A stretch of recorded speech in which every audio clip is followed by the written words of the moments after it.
ते 8 दिवसाआधी 15 दिवसाआधी वाकवलं समजा. हे वाकवल्यामुळे काय झालं, हे असं एल येतं, याचा एलचा काय झालं, हे असं आलं आणि हे वरी चालला समजा. हे वाकवलं तिथूनच किती फळफांद्या लागल्या. आता येथूनच इकडे पाते बोंड मोजा, येथून येथून इथून पकडा, येथून मोजा. नाही, पाते बोंड एका झाडाचे.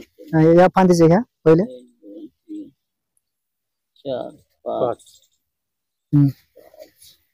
हे वरच्या वरच्या वरच्या खालचं सोडून द्या, हिचं घ्या.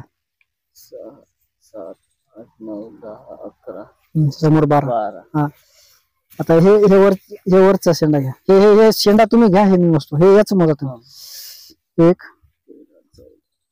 2 3 4 5 6. हे घेतली. 18 19 19 20 21 22 23 24 26. आणि हे वरचं आता 26 आपण 6 किती झाली, 32. म्हणजे इथून इकडे जवळपास याला 32 लागले. आता जर मस्त म्हणलं पाल्यामुळे लोकांना काय वाटते, हे ओळखत नाही एवढ्याला पाते बोंड असतील म्हणून. तर महत्वाचं याला 100 बोंड लागायला पाहिजे. आता याला खालीपर्यंत हे पहा किती आहे. एकाच फांदीला आहे ना, फळफांदी. हे आमच्याकडे पारंपरिक याच्यात झाड होते. हा, तर याला आज जर पूर्ण फांदी मोजली ना, याला 70-80 पर्यंत पाते आणि बोंड आता झाड होऊ नये एवढं बोंड नाही. हा हा, या पातीलाच आहे. मी शेंडा बांधला होता 2 झाडाचे. हा, शेंडा बांधले तुम्हाला समजलं असेल ना. हा, क्रॅक होईल असा वाकवायचा आहे का? हा, क्रॅक व्हायला. क्रॅक असा वाकवायचा. हे असा वाकवायचा.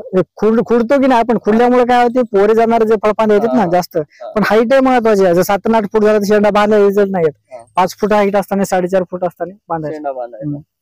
याला असा याला धरून बांधायचं. हा, त्याला धरून बांधा. याला धरून खालच्या फळफांदीला बांधायचं. आपलं गाव कोणतं आहे, नायगाव. अरे तुम्ही चंद्रपूरला या ना. हा, नायगाव तालुका जिल्हा यवतमाळ, तालुका वणी, जिल्हा यवतमाळ. तुमचं नाव सांगा थोडे. वसंत नागोबा राजूरकर, राहणार नायगाव, तालुका वणी, जिल्हा यवतमाळ. तुमचा नंबर द्या. 95 29 23 34 19. तुम्ही केलं नाही या पद्धतीने, काय अनुभव आहे थोडक्यात सांगा. भरपूर असा फायदा आहे. म्हणजे आजपर्यंत मी शेती करत होतो, एवढ्या फळफांदी आणि पाचड, आमच्याकडे पाचड म्हणतात त्याला. मी अजून पाचड म्हणजे पातीला पाचड म्हणतात. आणि तुमच्यासोबत यांनी पण केलं. तुमचं नाव नंबर सांगा. बाबा सांगा सांगा नाव सांगा, बोला ना तुम्ही. बाबाच पाहते. दादाजी देऊरकर, नायगाव, तालुका वणी, जिल्हा यवतमाळ. आपलं काय अनुभव वाटते? छान आहे. छान आहे, एक नंबर. म्हणजे काय आपलं म्हणजे टॉनिक स्टिम्युलंट काहीच नाही, मॅक्रोडोस नाही, वरकत नाही. हा, ते महत्वाचं. हा, आता तुम्ही करा हे काका गेल्या वर्षी तर.